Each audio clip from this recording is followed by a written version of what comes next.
जय श्री राधे दोस्तों, कैसे हो आप सब। स्वागत है आपका हमारे चैनल पर।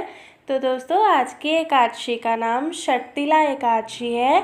आज हम षटतिला एकादशी की व्रत कथा कहेंगे। चलिए शुरू करते हैं।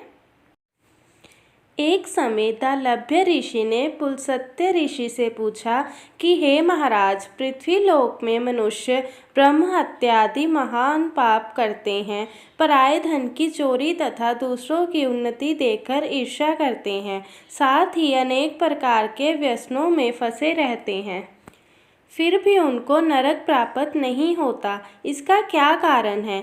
वे न जाने कौन सा दान पुण्य करते हैं जिससे उनके पाप नष्ट हो जाते हैं। यह सब कृपा पूर्वक आप कहिए। पुलस्त्य मुनि कहने लगे कि हे महाभाग्य, आपने मुझसे अत्यंत गंभीर प्रश्न पूछा है। इससे संसार के जीवों का अत्यंत भला होगा। इस भेद को ब्राह्मण, विष्णु, रुद्र तथा इंद्र आदि भी नहीं जानते, परंतु मैं आपको यह गुप्त तत्व अवश्य बताऊंगा। उन्होंने कहा कि माघ मास लगते ही मनुष्य को स्नान आदि करके शुद्ध रहना चाहिए। इंद्रियों को वश में कर काम, क्रोध, लोभ, मोह, अहंकार, ईर्ष्या तथा द्वेष आदि का त्याग कर भगवान का स्मरण करना चाहिए। पुष्य नक्षत्र में गोबर, कपास, तिल मिलाकर उनके कंडे बनाना चाहिए। उन कंडों से 108 बार हवन करना चाहिए। उस दिन मूल नक्षत्र हो और एकादशी तिथि हो तो अच्छे पुण्य देने वाले नियमों को ग्रहण करें। देवताओं के देव श्री भगवान का पूजन करें और एकादशी का व्रत धारण करें। रात्रि को जागरण करना चाहिए। उसके दूसरे दिन धूप, दीप, नैवेद्य आदि से भगवान का पूजन करके खिचड़ी का भोग लगाएं। तत्पश्चात पेठा, नारियल, सीताफल या सुपारी का अर्घ्य देकर स्तुति करनी चाहिए। हे भगवान, आप तीनों को शरण देने वाले हैं। इस संसार सागर में फंसे हुओं का उद्धार करने वाले हैं। हे पुंडरीकाक्ष, हे विश्वभावन, हे सुब्रह्मण्य, हे पूर्वज, हे जगतपते, आप लक्ष्मी जी सहित इस तुच्छ अर्घ्य को ग्रहण करें। इसके पश्चात जल से भरा हुआ कुंभ ब्राह्मण को दान करें तथा ब्राह्मण को श्यामा गौ और तिल पात्र देना भी उत्तम है।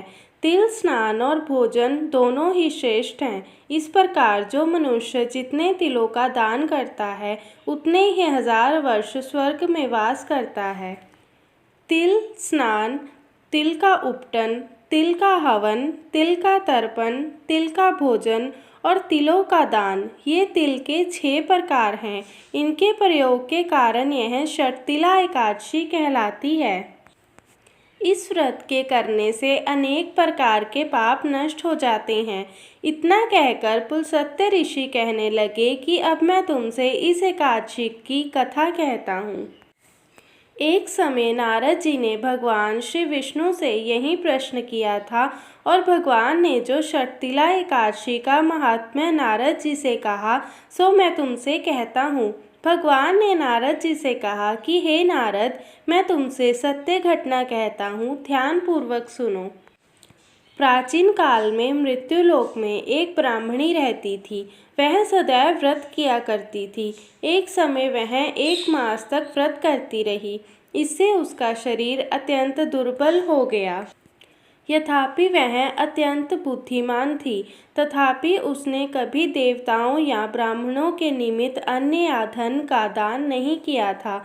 इससे मैंने सोचा कि ब्राह्मणी ने व्रत आदि से अपना शरीर शुद्ध कर लिया है। अब इसे विष्णुलोक तो मिल ही जाएगा, परंतु इसने कभी अन्न का दान नहीं किया। इससे इसकी तृप्ति होना कठिन है। भगवान ने आगे कहा, ऐसा सोचकर मैं भिखारी के वेश में मृत्युलोक में उस ब्राह्मणी के पास गया और उससे भिक्षा मांगी। वह ब्राह्मणी बोली, महाराज, किस लिए आए हो? मैंने कहा, मुझे भिक्षा चाहिए। इस पर उसने एक मिट्टी का ढेला मेरे भिक्षा पात्र में डाल दिया। मैं उसे लेकर स्वर्ग में लौट आया। कुछ समय बाद ब्राह्मणी भी शरीर त्याग कर स्वर्ग में आ गई। उस ब्राह्मणी को मिट्टी का दान करने से स्वर्ग में सुंदर महल मिला। परंतु उसने अपने घर को अनादि सब सामग्रियों से शून्य पाया। घबराकर वह मेरे पास आई और कहने लगी, भगवान, मैंने अनेक व्रत आदि से आपकी पूजा की, परंतु फिर भी मेरा घर अनादि सब वस्तुओं से शून्य है। इसका क्या कारण है? इस पर मैंने कहा, पहले तुम अपने घर जाओ, देव स्त्रियां आएंगी तुम्हें देखने के लिए। पहले उनसे षटतिला एकादशी का पुण्य और विधि सुन लो, तब द्वार खोलना। मेरे ऐसे वचन सुनकर वह अपने घर गई। जब देव स्त्रियां आईं और द्वार खोलने को कहा तो ब्राह्मणी बोली, आप मुझे देखने आई हैं तो षटतिला एकादशी का महात्म्य मुझसे कहो। उनमें से एक देव स्त्री कहने लगी कि मैं कहती हूँ। जब ब्राह्मणी ने षटतिला एकादशी का महात्म्य सुना तब द्वार खोल दिया। देवांगनाओं ने उसे देखा कि न तो वह गांधर्वी है और न आसुरी है, वरन पहले जैसी मानुषी है। उस ब्राह्मणी ने उनके कथानुसार षटतिला एकादशी का व्रत किया। इसके प्रभाव से वह सुंदर और रूपवती हो गई तथा उसका घर अनादि समस्त सामग्रियों से युक्त हो गया। अंत मनुष्यों को मूर्खता त्याग कर षटतिला एकादशी का व्रत और लोभ न करके तिलादि का दान करना चाहिए। इससे दुर्भाग्य, दरिद्रता तथा अनेक प्रकार के कष्ट दूर होकर मोक्ष की प्राप्ति होती है। तो दोस्तों, आज की एकादशी कथा को हम यहीं पर विराम देते हैं। अगली एकादशी कथा को सुनने के लिए आप हमारे चैनल से जुड़े रहिए और हमारे चैनल को लाइक, सब्सक्राइब और शेयर ज़रूर कीजिए। राधे राधे दोस्तों, टेक केयर।